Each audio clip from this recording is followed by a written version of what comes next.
Hi, I'm James Goulsbra, and with me is Amy Hancock. We are the Being Counted to Boss podcast hosts, and today we're doing a series of episodes on how we do what we do. So today we're going to talk about advisory. How are we doing advisory? James, do you want to start? Good question. How am I doing it? How are you doing it? Ooh, right. So it starts off when we go from the very outset, when we meet the client. Yeah. We devise what's called a roadmap. Where do they want to get to? So you have a little map, like a little timeline for each client. A road. Oh, yeah. Yeah, and we plot the course. Do you really do that? Yeah, we give it as a graphic, as a visual. It's something we've brought in recently. I'm not going to own that idea because that was actually you pitched it. No, so someone else within the practice idea. Oh, okay. Rebecca's idea. Yeah, and she's very much about strategy, and that's great because we can see from the very beginning where they want to go, and of course, for us that enables us to help from an advisory point of view on how to hold them accountable. Excuse the pun, but it's true. You know, we're not just looking at the numbers, but the numbers play a big part of it. But we're also holding them. So, do they want to recruit a staff member? Do they want to look at taking on other premises? Are they being remote? Are they looking to downsize? Are they looking to upscale? Are they going to sell the business? Yeah. Do they want 3 or 4 holidays a year and that's all they're happy with? Are they just a one-person band business? Yeah. So we kind of plot the course. Okay. And obviously, yes, very much a little bit of crystal ball stuff. Okay. But we're able to go back and say, well, what actually happened here? Why weren't we able to achieve this?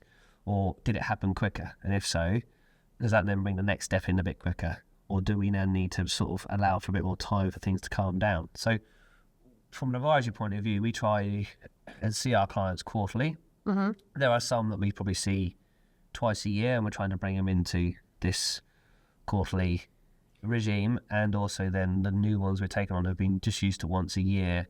We're now trying to do them. Are your quarters running with their year end? Yes. So we try to plan it so if they're VAT registered, then the VAT return's been done. We kind of know we're up to a reasonable position, and that allows us then to give some reporting doing not just a summary. We're sitting down face to face, or where it's remote, and where things going. So we're looking from a company perspective, but also a personal perspective as well. So they understand if they can take some more money out, what's the tax implication. Yeah. If something's happened a bit quicker, we're planning for some growth, look at some capex planning, you know, and the tax relief they could get if they were going to acquire the assets, but also is funding needed to be acquired to get to the next stage, and then we're managing the cash flow. So there's quite a big jigsaw to put together. Yeah. So what about you? I'm very ad hoc, off the cuff. Yeah. My advisory tends to be over WhatsApp. No, it's not that bad. Like I'm talking with my clients all the time, and I'm actually giving advice all the time. And it might be the odd little question here or there, or I'm doing social media posts, or I'm doing blogs or whatnot. So I am advising, probably haven't structured it into a service in its own right. Is it something that you want to do though? I'm not sure. Because we talked about, obviously you're an audit practice as well. Yeah. So you're essentially going for the audit side of things. I am, yeah. And then is advisor going to take you away from that? Well, I'm kind of like the practice. Hancock and Hastings is 2 approaches. I've got the general practice, which we're doing everything from bookkeeping to year-end accounts, tax returns and whatnot. And then I've got the audit side, which on the audit side, because I'm a sole practitioner, I'm not doing any advisory or compliance work for those audit clients. I'm coming in and doing the audit work. You're keeping us accountants in check. Yeah. I think so. The general practice ones, I haven't really defined an advisory service for them. Yeah, I will do. You do you want to know how much cash you're going to have? Right. Okay, we'll do a cash flow. Yeah. Okay. And okay, you want a budget? Okay, we'll do a budget. That kind of. So obviously the budgeting's I think also when people say advisory, they say, "Oh, I do budgeting." Budgeting is advisory because it is because you're looking at once you put the budget in place and then you're looking at the actual versus budget, you're giving advice on where the differences are. Correct. So I'm doing it, and I think a lot of us accountants are guilty of this, and bookkeepers. We are giving advice, but we're not labelling it as advisory, so we're not getting the credit for that. No, I agree, but it's also it's a big part of it, because obviously, I'm seeing more and more clients asking us to help them with the budgeting of their company, so they can see and understand. Kind of, it's so I didn't realise I was spending that much on that. I was only planning to spend this much, but actually, in reality, I'm spending this much. So actually, that I would say I'm doing as part of the year-end accounts, right?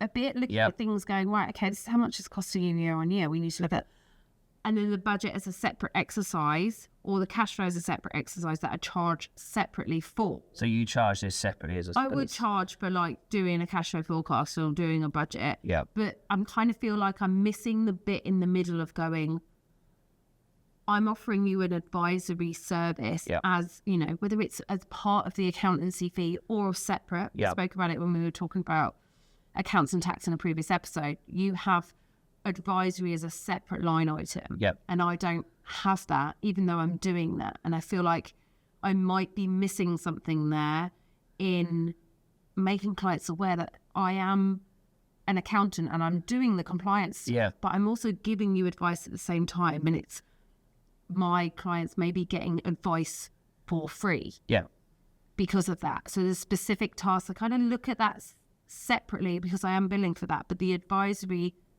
bits in between is where I need to work on actually defining that as a service that we do. Okay. Because I feel like actually we do, historically accountants do the compliance side, but we've always given advice. Well, yeah, it's what we said before when we were talking about the accounts and stuff. The process was normally the set of accounts, a summary letter, here's your tax bill. Yeah. Obviously, we're, like you said, we're looking at things now and saying, okay, so potentially your your corporation tax or even personal tax is going to project to be here. And then naturally some people go, I don't want to pay that, so what do I need to go and buy? But it's re-educating that to sort of say, right, no, that's where you need to understand that. Where does the one service stop and when does the other one start? But also the client's journey, because if they're going, right, I just need to spend money to save tax, you go, well, that's not right process, because you know you can spend £1,000 and get £190 tax relief. Yeah, or £250 depending on where they sit in the tax bracket. But you see, it's that you think, no, that's wrong. So you try to say, well, can we nurture the ways of extracting profit out in a right way, using the ounces we can, and do they personally benefit from it? Or is it a case of that profit's retained to then go on to the next step for the growth, which means recruiting a staff member? And that's how we're trying to do it. I think everyone has a slightly different view on their advisory with clients. So it's quite a broad. So we spoke about in a previous episode about how you split out advisory on your bills.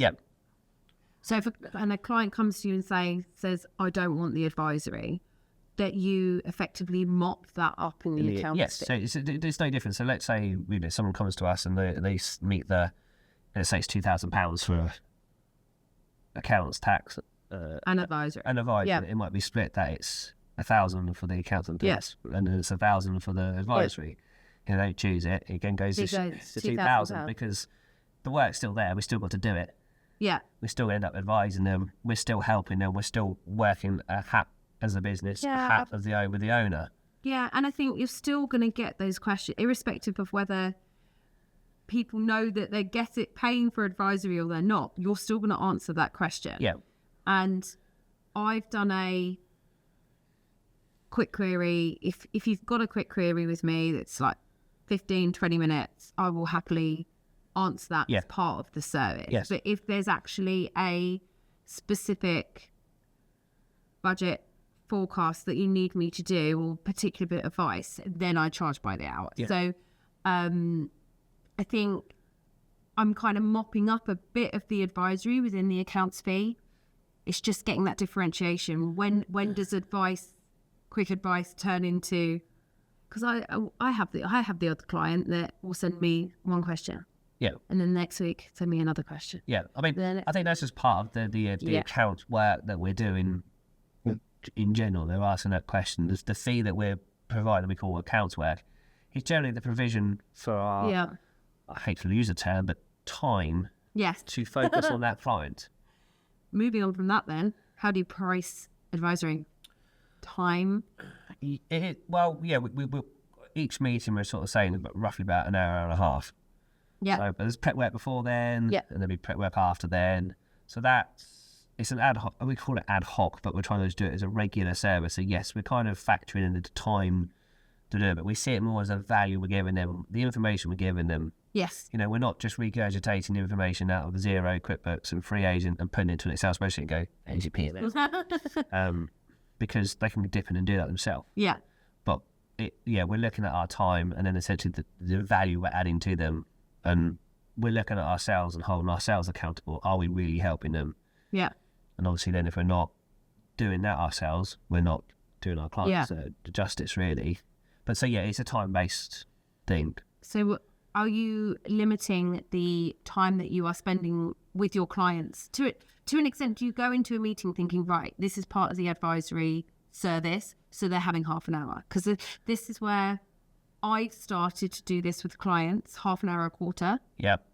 And yes, they have their P&L balance sheet before the meeting, and then we'll go in and we'll bash it out in half an hour. But it quite often goes to an hour.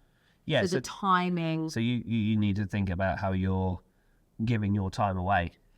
Exactly. Do you kind of say as part of that advisory service that they have access to you, or do you just leave it open and see how it goes? I leave it open and see how it goes at the moment. Yeah. And I think the more we're doing it, the more defined our pricing is going to be. So are you tracking the time that it's taking? Yeah, we've got in engagement we've got time tracker. So there is. So we're not. It's not a timesheet. We're just looking at the time we're spending on them, because if they're growing, it's going to require more of our time. Yeah. So we need to be conscious of that rather than going, I think I spent too much time with them. Yeah. And I then need to think about my pricing. It's like, actually, okay, look, this is generally what's happened. This is why prices are going up. Yeah. Because we have to. It's reflective of what we're doing for you. So there is that to it. Yeah. You're saying about obviously you're doing half an hour and then it goes to an hour. So you're conscious that you're giving that time. Because I'm not actually having that listed as a separate service and as a payable service, I'm mopping it up in the accounts fee, whether my accounts fee is right or wrong. So when the meeting's overrun, or if I know that the meeting is going to be longer than half an hour, I will quote and charge for that. Okay. So I have some clients that have one monthly management meetings effectively. They don't have management accounts as such, but we have meetings based on the profit and loss of the balance sheet that's coming out of the software. And I might do a few journals, a few prep before that. But I charge specifically for that hour. Yeah.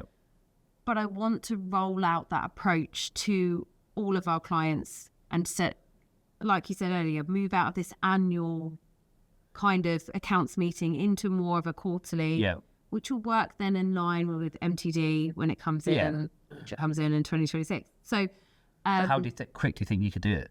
If it's, in terms of time frame to do it, and do you think to actually make that switch between them? I would probably need to talk to everyone. Make them aware, basically. Make them aware. And actually, it's about booking it in as well. I suppose that moves on to how you're then marketing this approach, this service. How would you do it? So I think actually on the quarterly reporting side, I need to, not the quarterly reporting, quarterly meetings with them.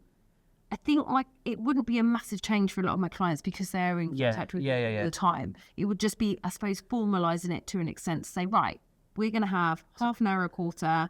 This is going to be incorporated into the fee. And I'm not sure I would actually have it as a separate line item. So I think I would roll it in. Concrete agreement, it's there, black and white. It's there. Whether I increase enough to cover that. I'm not sure I would need to actually go back and look at the math and be like, okay, is this actually going to be feasible? Because one meeting once a year might be an hour, and then you end up being half an hour, a quarter, 2 hours. Yeah. You're an hour down. But, would that actually save time in the year-end accounts prep?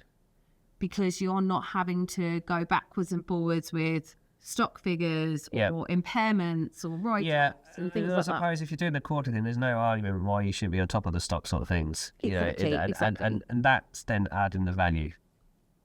So yeah, exactly. So I think it'd be easy to transition. It's just the time. It's just getting away from the doing things to actually then be in a position to demonstrate the advisory. My clients are getting advisory all the time. Well, that's I think the way, like yourself, like we approach it is that we are available. Yeah. Whether that's on the phone, whether that's an email, whether that they actually turn up to our office. Yeah. Without booking a meeting, because they know they can open the door and just I'll need to ask a question. And I think we'll never change from that. And it's just, like you say, how we can implement that to earn from it, which is always going to learn from it, if I'm going to be honest. I don't think I'm going to get it right. Exactly. So in summary, we are doing advisory. We are working our way towards getting paid for that advisory. Getting paid for a bit of it maybe in mop up in other services, but actually demonstrate the value to our clients so they appreciate the advice that they get from us. So thanks for tuning in, and we look forward to speaking to you in the next episode.